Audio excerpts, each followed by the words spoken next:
अमेरिकेत अपघात झालेल्या साताऱ्याच्या नीलम शिंदेंच्या वडिलांना विजा मिळवण्याचा मार्ग आता मोकळा झालेला आहे।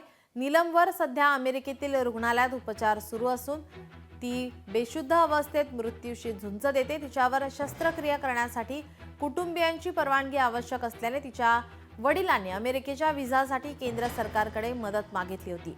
परराष्ट्र मंत्रालयाने या प्रकरणी पाठपुरावा केल्यानंतर अखेर नीलमच्या नातेवाईकांना विजा मिळालाय। नीलम अमेरिकेत उच्च शिक्षण घेते।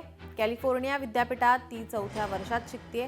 14 फेब्रुवारीला ती फिरायला गेली असता अपघात झाला। हिट अँड रनचा हा प्रकार असल्याचं समजतंय। तिच्या पाठीमागून कारने तिला उडवला। दोन्ही हात, पाय, डोके आणि छातीला गंभीर दुखापत झाल्याचं तिच्या कुटुंबियांनी सांगितलंय।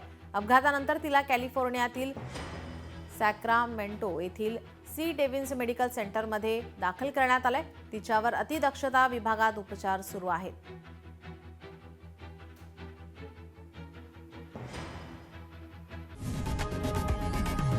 लोकशाही मराठी ऐका, पहा, जागरूक रहा।